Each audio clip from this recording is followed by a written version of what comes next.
Okay, so we're going to talk today a little bit about one of the cooler things you can do with the VEX robot, and it's the pneumatics.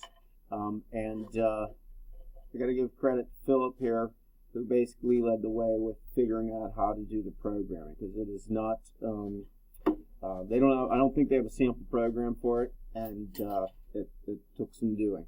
So let's just go through this though.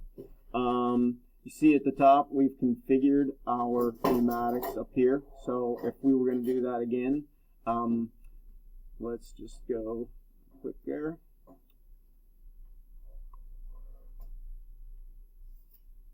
And so now we're configuring. If we wanted to do this, I'd say add a device. This is going to be a 3-wire device. And then in 3-wire devices, we've got to pick LEDs because the pneumatic works like an LED. So it's not an LED, but it works like an LED. So select LED. We had chosen port A and B, but you're going to choose whatever 3-wire port you want. So let's just say C. And then name it whatever you want up here. Right now it's LED. We named ours pneumatic. A, B, C, whatever it might have been.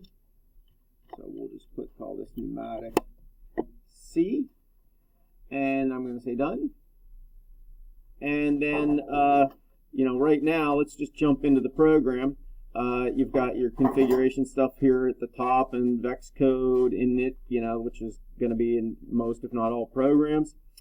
And so the first thing we get to, though, is here. So now we're referring back to our pneumatics that we configured. You can see that the first LED is pneumatic A, and then pneumatic B, and that's referring back to the ones we created up here in the configuration channel. If you add another one, you can call it pneumatic C, and you'd have to write the same thing here, just it's LED, then refer to your particular pneumatic you want to go, and it's equals LED crane dot 3-wire port. And C is the. So that would be if we had another pneumatic in there. But that's how that works. You got to set them up and configure them in the first place. So here's how this particular program works, where we're going to use this pneumatic while we're running it in remote control. So we want this to happen the whole time the program is running. While true, do this whole thing forever. So then now inside our curly brackets, right now we've got if controller 1, which is the controller we're using, we name that controller 1, and the A button, if we hit that, push that in, then that's going to turn the two pneumatics on. And that will actually cause it to contract, to pull in. And then we've got else if. And we could have just said else, but let's suppose we had more options. We could, we want else if to give us some additional flexibility.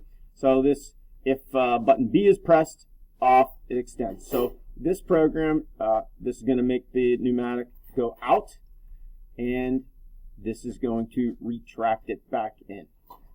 And that's the program.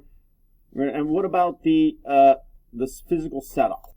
Okay, so we're just going to review the parts of the pneumatic system, and this is all shown in the instructions with the kit that you get.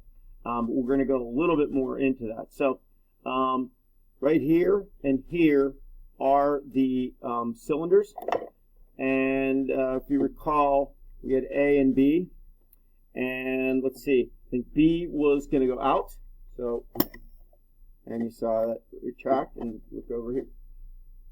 I'm going to hit A, and that should, you're going to see these retract back in.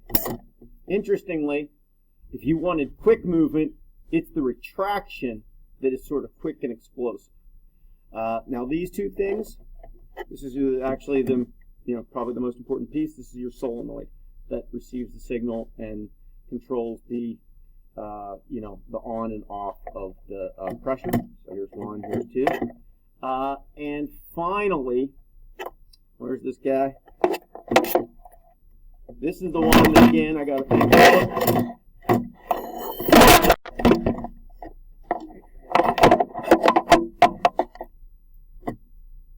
Right here is this valve that determines at what point the pressure is going to be released from your reservoir. So out, I believe, raises that amount of pressure, and in reduces it. But the bottom line is you just have to turn this in and out little by little if it's not working, until you find the point at which it does work. So this piece is really important.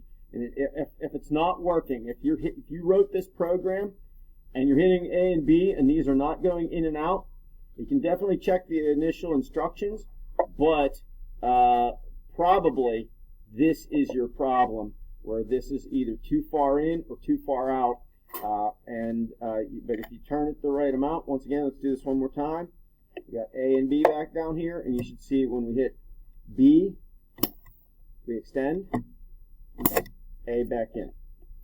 So that's it. That's the pneumatics. Running that program.